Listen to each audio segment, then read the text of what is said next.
everybody. Welcome to the I Am a Woman podcast. I am your host, Jennifer Strickland, and I am back with my friend, Mona Corwin. We are doing a series, a really interesting series. I'm super excited about it, on the history of feminism. Mona is an author, a speaker, a grandmother, a mother, and the founder of the MomsLikeUs Academy. She coaches and trains and mentors moms in the most important season of life, which is motherhood. We agree on that. But we've been talking about feminism and going back so we can go forward. So if you missed the last episode, definitely go back, because we talk about the first wave of feminism and where it all came from. Now we've been talking about the second wave of feminism. What were the sayings of the time, Mona? What were the women saying? Because we were talking about consciousness raising. It's so interesting that women went from being homemakers to being told, at least, that they should be very dissatisfied as homemakers, and that And mothers. Parasites they are. They called, yes. Parasites. They started being known as women who stayed home and took care of the home and children as parasites. So that was very interesting. What were they saying in the second wave that was raising the consciousness of the women? Well, what they were doing, the consciousness raising, you'll have to go back and listen to it, but we'll be talking about it throughout this time. But consciousness raising is just getting a bunch of women in the room. Don't tell me you haven't ever had this happen. Oh, yeah. Where you get a bunch of women in the room and they start talking about their men. Well, my husband does this and my husband does that. And well, they would do that, but they would do it in a formulated way. So to raise the consciousness of women about actually how bad they had it, and that patriarchy, that mean patriarchy that won't let them do what they want to do, and who's keeping them down. And so if you were a stay-at-home mom or something like that, you really didn't have a brain in your head. And we have quotes on that. You're welcome to go listen to them. But it's quite comical when you start looking at it. But they had some phrases that were real interesting. Some of the sayings were find yourself. Go find yourself, because girl, you are lost in your home. Right. You do not know who you are. I need to go and find myself. Right. Just taking care of the man. Right. And the children. Right. And you need to go out there and find yourself. Yes. You need to self-actualization. And that basically. is, I love the self-actualization tone. That one always makes me laugh, because it's like, you're not actually self if you don't go out and get a job. So you can't be yourself. Unless you're actualizing yourself. Unless you're actualizing yourself in the workforce as well. Yes, actualizing yourself in the home, that doesn't count. That doesn't count. No, being a wife and a mom in God's way, God's design, no matter what it is. It's not enough. No. It's not enough. No.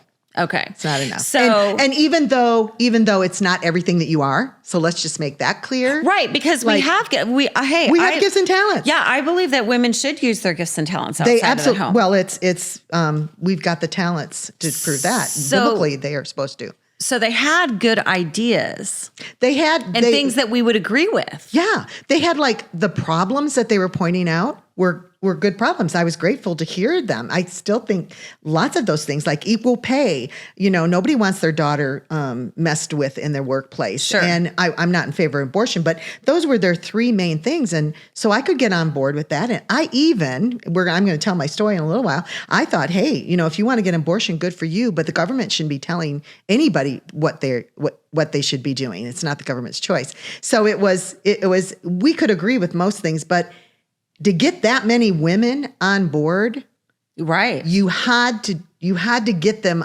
okay with so many different things that they could. It was so widespread of the things that they quote stood for, but the very groundworks of them were abortion, the disintegration of the family, the removal of marriage, and eventually the downgrading of gender. And we'll be talking about that too. But it was fun. One of the things that I would say that you're trading babies for boardrooms. Okay. That was fun. So basically they knew that they had the ability to be in the boardroom. And so they wanted that, but you had to trade the baby for the boardroom. Yeah, the babies are always the problem, Jennifer.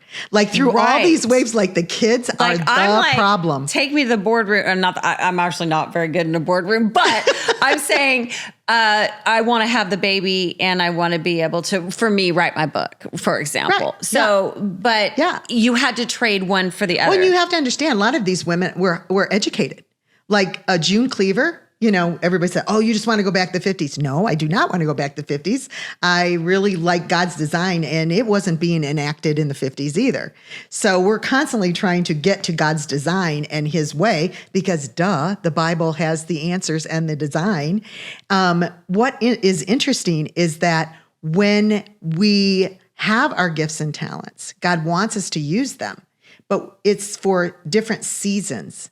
But there's always the highest goal is the most important thing that's important to God. What is the most important thing to God? People, and little people at that. Little people.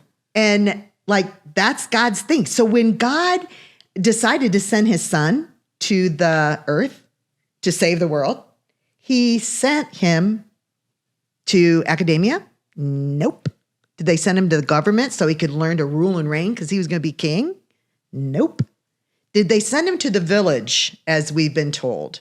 No, the village doesn't raise your children. A family raises children. So no, he didn't send them there either.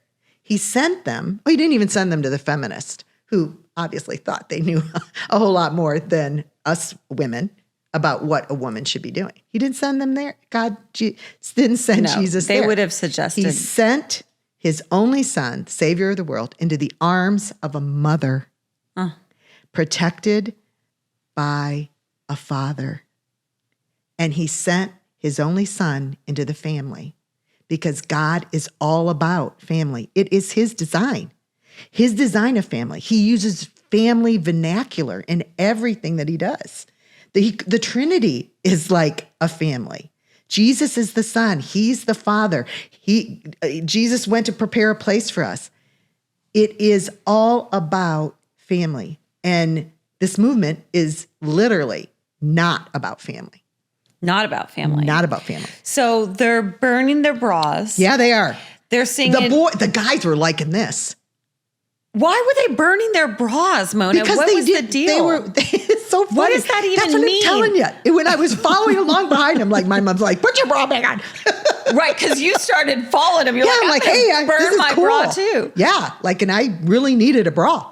Oh my God. Right? So, but that was symbolic for I'm freedom free. And liberation. I do not. Okay. I'm liberation. And it was that they wanted to be like men and men didn't have to wear bras. And so they started dressing like men. They wanted freedom like men. They wanted what they considered rights like men. And this is the hard part, is that the confusion that it brought. Because as they were saying, burn my bra and, boardrooms, and these boots are made for walking, and one of these days these boots are going to walk all over you. But they were attracted to men, so that was kind of weird. And how can you love a guy and be really mad at him walk all over him and have this broad, bitchy kind of attitude and snap in the neck? Man, that really started in the 60s. And so they were confused. And our scriptures tell us in James 3:16 that when there is envy and strife, there's confusion in every evil thing. And so it just kind of perpetuated. And I was so confused. I am woman, hear me roar. In Numbers too great to ignore. That was the song. Right. I sung it. I know every verse. I can't sing very good, or I'd sing it for you. But here's another one. Free love, sex, drugs, and rock and roll. Burn my bra, baby. Right. These boots are made for, and then latchkey kids. Well, okay. Do you know that term? Yeah, I know that term. Because they kind of are removing that from any vernacular of the 60s. What did that mean? Latchkey kids were the women that went to the boardrooms All the kids were still walking home from school. All the kids were still riding the bus. Like it wasn't dangerous to be home alone. Sure. But they came home to an empty house. And they were latchkey kids. And that was at that time a good thing. It was considered helping your children become independent or get in trouble. Okay. Yeah. Right. Yeah, exactly. Just saying, nobody's watching the kids. So what did they achieve? Were women leaving the home? Oh, in droves. In droves. Okay. They established now the National Organization of Women. Yeah. They raised consciousness about female genital mutilation, which was happening in Africa and China, right? So they did raise consciousness about that. About good problems. Yeah. And my understanding is that they began to work, but it's really difficult when you're researching the internet. You know, anything negative about feminism has been scrubbed. Oh yeah, but totally. But for the most part, they did. It sounds like they began to work with African women. African women, in a lot of ways, rejected feminism because they're a culture of family. Yeah, they could see the lie. But they really needed the help. But they had this one agreement, was that the female genital mutilation of little girls, in which they would literally cut out the clitoris of little girls that would no longer, baby girls, little ones, that they would no longer have any sexual function because that was dangerous. That was the way of Eve. That was becoming a seductress and all of these things. There were women in Africa and China that did band together with the American women feminists. Later on, it sounds like they went on to, in a lot of ways, reject feminism because Africa's a culture of family, and the feminists did not embrace the family. But it didn't really look like it quite yet. No. And in the second wave. And please, what you have to understand is that, again, there are problems that exist. In our world today, we could highlight problems all over the place. But there are institutions that already exist and existed for laws for that, to get political avenues to take care of those problems in other countries. They're doing that now with the gays over in Iran and those places. That's a problem. Trying to help them. The feminists aren't helping them with that. No. But the feminists had a kind of way of hooking onto wagons. And because they were so good at consciousness raising, it was a good thing because they could get the word out really fast. Right. The point being, when, like, even now we'll hear women say, well, we want equal pay. We want all of these equal rights in the workplace, as if we do not have that. It is absurd.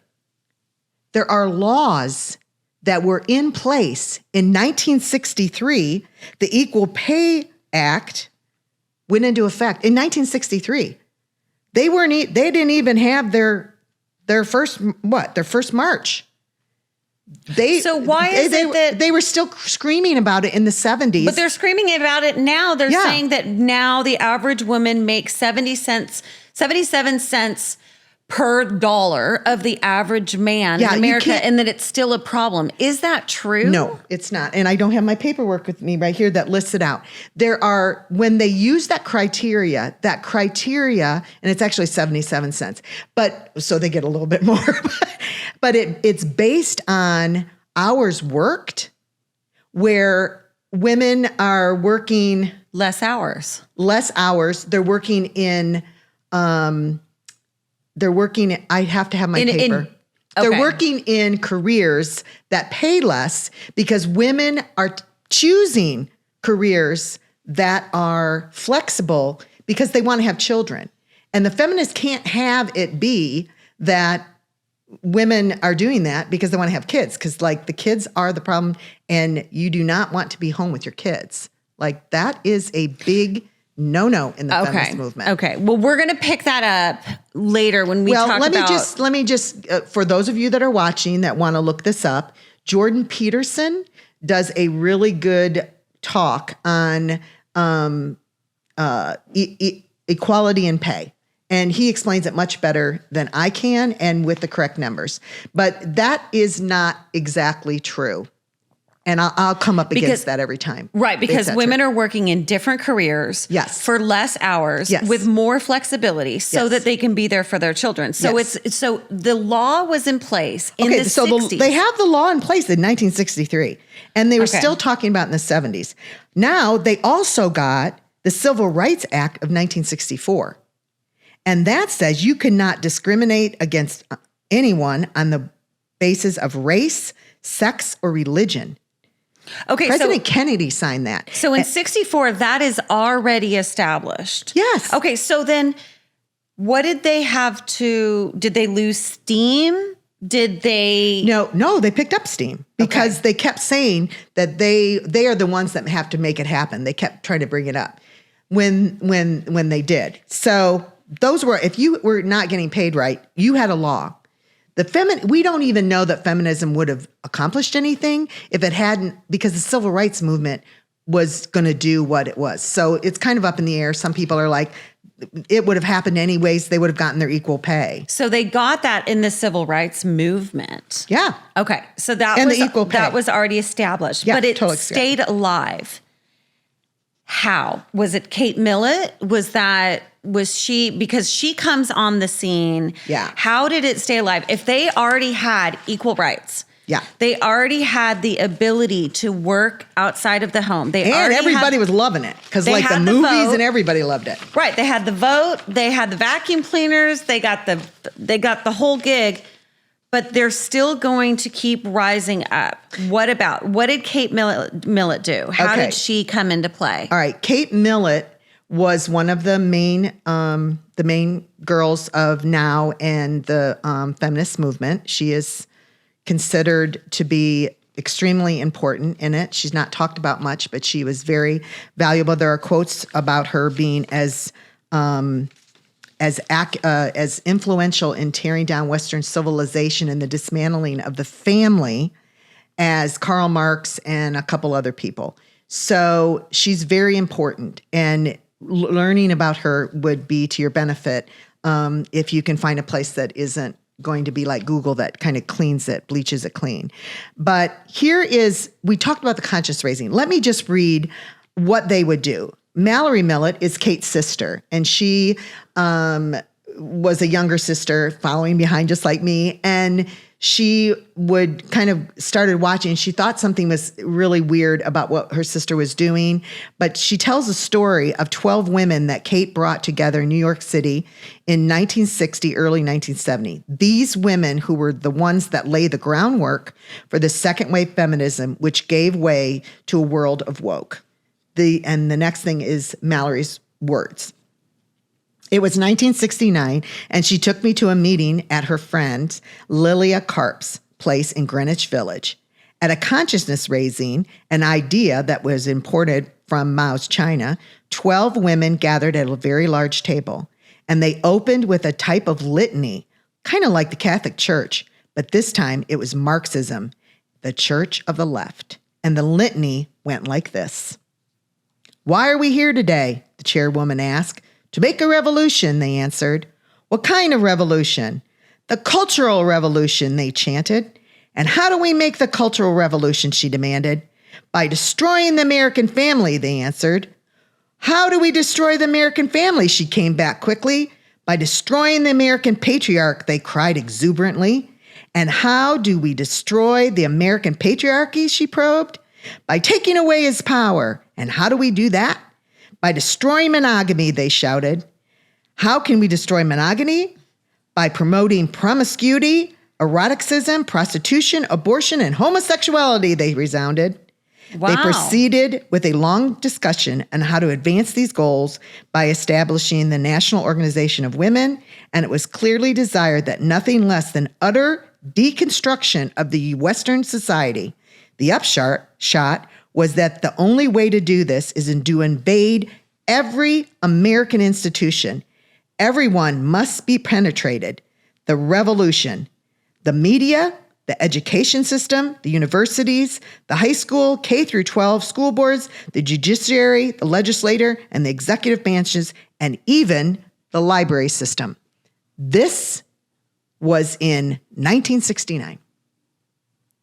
I don't think a lot of the women who came to these marches and called themselves feminists had any idea. I didn't. I did not. That the goal was to deconstruct the American family, which is what we're seeing. Yeah, we're seeing now. So that's what happened. Kate Millett. Oh, so Kate Millett. She went in and was gonna. She's gonna infiltrate. She's gonna infiltrate, and they are gonna all infiltrate, which they have. Okay, and where does she infiltrate? Well, she got money from the government to take women's studies into the colleges. Because that wasn't a thing before. No. Right. Before 1969, there were no women's studies. Like, I don't know why you would need, like, guys would have taken it. Right? It's like painting female bodies. There was no women's studies. No. Women were just doing what women do. They were just who they were. Marriage and family. Correct. Right. And so at this point, she goes out and she goes to all of the colleges. It takes her a while. And she implements the women's studies. And the women's studies are just nothing but a great big feminist movement meeting and consciousness raising and intellectual snobbery, all of those things, and changing women into revolutionary against America, against the patriarchy, against capitalism. And right now, those women are in our governments. The women who went through the women's studies programs. Oh yeah, you could get a master's degree in women's studies. You still can. So they got money from the government. Yeah. They went into every college in America. Yeah. They started a women's studies department, which didn't exist before. No, and my boots are made for walking. I was going to march right into that class. I'm going to stomp all over you. Okay, so they go in their women major. I mean, I could have easily been a women's studies major because I actually love women and love to support them and encourage them and mentor them and but you'd have to wear no makeup, no bra, like. Okay, now you're profiling. No profiling on the I Am a Woman podcast. But truly, I was there.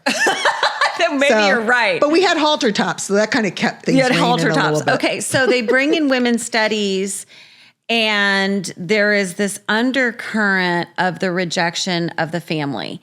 Tell me about the third wave. How did the third wave start? Why was there this lull, first of all? Well, there was a lull because all the girls that were in college and in high school, we were all growing up. And we didn't have any power yet. And we weren't into, like they said, all the areas, every institution. And that includes the arts. That included, anything. Sure. Like PTAs. Sure. Like just get a bunch of women in a room at a PTA meeting and, try to get stuff done. So, I mean, they're going to get stuff done because PTA moms get stuff done. And women there's nothing wrong with that. Obviously, we have gotten stuff done. And not only that, I mean, women are important voices in the community and they have gifts and talents. Always have been. They have leadership abilities. The way it has been for centuries is that men are taking care of the money-making thing, and women are in charge of the culture and society and the goodness of civilization. The community, like bringing in, and those are the women that went to help the women in Africa. Yeah, I would have been right there with them. You would have been, because somehow in all of these millions of women, there's going to be a group of women that say, we're going to do something, and they get it done. Yeah, we're really going to save these little girls. But they're attaching themselves to something that they did not know was the destruction of the very thing that they were trying to save. That's amazing. Okay, so how did we get into the third wave? What happened to instigate it? And what were the mantras of the third wave of feminism? Well, this is where some people are saying there's 4 waves, there's 3 waves. The feminist movement doesn't want to talk about this lull that happened. We call it the slow flow. It was the slow flow into the third wave. Okay. It's where feminists kind of became kind of quiet. And it was because these girls had finally graduated from college. And let me read you, Betsy Coop is a political analyst, and she had a really good thing that I think wraps up what she said. She said, basically, we're tired of feminism and how angry they are. And that a lot of women believe that, this is just like my grandma's old hippie beads and, Gloria Steinem, this and that. And it's just, yeah. So here's what she kind of had to say. I thought this was very interesting. This kind of rhetoric, the anti-man, anti-state, anti-family, that lacks the resound it once probably had. Now it just sounds dated and bittered, and especially to women in my generation. We're women who are uncomfortable with being positioned as victims of any kind, because we certainly are not, let alone victims of our gender. That propping women up by pushing men down is an insult to our fathers, our uncles, and our brothers, and our mentors, and all the men who have helped us along the way. So good. And this is what we ended up seeing. So women were like, okay, no. These are the women's in their 20s. And so those women, are now. But it was interesting that there are moves in the third wave I can't wait to talk about. But these women started saying, hey, we got everything we want. Okay. We actually know about the Equal Pay Act of 1963. And by the way, we used it. Like, if you're not getting paid equal than a man, that's on you. There's laws to protect you with that. There are attorneys that will help you with it. It actually gets paid. It's not like women don't get paid anymore or nobody's listening to them.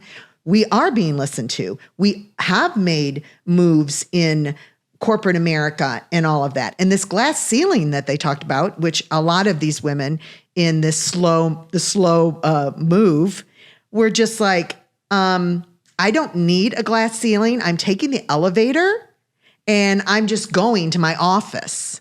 And I do not need to break anything. I have an office. I'm good. And I am qualified and I'm as good as the guys. And no, I'm not wearing a suit because I happen to like being a woman and I have a dress and heels. Okay. So they were kind of losing steam. They were losing steam. They had to ruffle something up, and man, did they get it. Okay, so what happened? So what got them all riled up again? Oh, you know what happened. The third wave. Yeah, the third wave. Oh, man, they got really mad because Donald Trump was going to be elected president. Now, the reason that it was the Women's March of 2017. Okay. So it was through that election cycle. They started kind of, lathering up a little bit. Okay, wait a minute. I want to back up just a little bit. Okay. We haven't talked about the pill. Oh, I like to talk about that. I want to talk about the pill and the sexual revolution. Okay, I didn't realize. Okay, we're getting all the way to Donald Trump. So that's a whole. And we know how they get riled up. I know all about. How they get riled we're gonna up. have fun talking about that. Okay, but what about the sexual revolution? What was all of that? Because all of a sudden, what I see in culture and history, you bring in these women's studies department, you legalize abortion, you have this "I'm going to burn my bra" message. Then you get this whole generation of girls that is on truckloads of antidepressants. They've got eating disorders up the wazoo. They are having sex just like the feminists told them to have sex, like a man. Mm-hmm. Okay, women can't have sex like a man. Okay, we can only... a man can go and basically inseminate 100 women in 100 days. A woman can only carry one child a year. We can't have sex like a man. So the message of the sexual revolution, it seems to me that it produced a generation of girls that were in a ton of pain. Our ministry has mostly helped girls that had sexual abuse, whatever, exposure to pornography. So where did pornography came in, like that's the part that we miss. The pill, you can go and put your body out there as much as you possibly want. And then we get this generation of girls that's sick, Mona. Yeah. And it started back, thank you, Kate Millett and all of Betty Friedan and Simone de Beauvoir. the second sex. Betty Friedan wrote the sex of politics, and so these women's studies departments get into the universities because it's that we want to be able to have with the pill and with the abortions, women could have sex like men. They could have all the sex they wanted. But they end up so broken. Well, but they didn't think they were going to be broken. And, there were so many cute guys and there was really good music. And, I love my beads and I have long hair. And did you see those headbands they wear? They're really cute. And I've taken off my bra and we have the pill. And the guys are like, oh yeah, you're like a man. Not. Mm-hmm. So women got wounded because personally, when I look at what happened in 2017 with Donald Trump, I look at a generation of women that had been wounded. Yes. And the wounding was taking place when the protection of women became gone, went away. When women said, I don't need a man. I don't need a man. I don't need a man. So then you don't have monogamy. You don't have anyone that will love you and protect you and feed you the way a woman wants to be fed. So a woman's greatest need is security. What does that do for her need for security? She has to do it all herself. Well, but they've told her she can. And then they find out that, maybe I'm kind of lonely. Maybe I, define the relationship. And the men are like, I don't want to make a commitment because this is fun. I'm in college and girls don't wear bras and they'll have sex with everybody. Woohoo. How did I end up here? Right. So basically the pill and the abortion took away the problem, which they talked about the problem with no name at the beginning. But the problem that they have had all along through all the waves of feminism are the kids, the children, getting pregnant, having children. Who's going to take care of the children? And the problem is children. And so really wise, if you make it where the women don't have to get pregnant, they don't have to be mothers, they don't have to get married, they don't hold themselves in revere and see themselves as precious. Like, I don't have sex with just anybody. Like, I'm special. Women thought they were special. They didn't degrade themselves to the place where they felt like they were being used by everybody. And that was the antidepressants, women's depression went up. Divorce skyrocketed because men are like, whoa, I want a piece of that. See ya. Absolutely. So divorce is skyrocketing. Depression is on the rise. Latchkey kids, nobody's watching them. Nobody's watching the latchkey kids. And the 16-year-old girl who wants to have boots that walk all over everybody is coming over to visit your son while you're at work. Oh, no. Yeah. She can't come over. Well, maybe. She cannot come to my house. Just saying. That's because you're there. I'm there. That's right. I am so there. Okay. Well, yeah, nobody's watching the kids. Okay. So except the government, they're stepping in. So let's right now, as before, we're gonna pick up next week. Yeah. I want to pick up next week on what happened with Donald Trump in 2017, the Women's March of 2017. Oh, good. And I want to tell my story too. And I want you to tell your story. Yeah, y'all got to come back to our third one. You need to. I'm gonna tell my story. It's all about my halter top. Just saying. Okay, we're gonna start with that. But before we do, I want to continue to help our listeners understand how consciousness raising works. Yes. Because there's a lot of consciousness raising going on right now in our culture, in which people, you said, basically out of empathy, that women would get together and out of empathy for a certain cause, they would then, lose their values? I mean. Well, no, they, because a woman is made to nurture, to connect, to be a relator, to be a life giver, and to be a helpmate, these things that God created inside of a woman that makes her who she is, that is, these are what we do in our roles, but it was used against us. Because in consciousness raising, if you're sitting there and you're so sad and things are broken in your life, I'm going to have empathy for you. Empathy means I'm putting you in my shoes. Compassion is different. Compassion is, I feel pity. I feel sorry for you. I see your concern. I have compassion for you. But empathy means I feel your pain.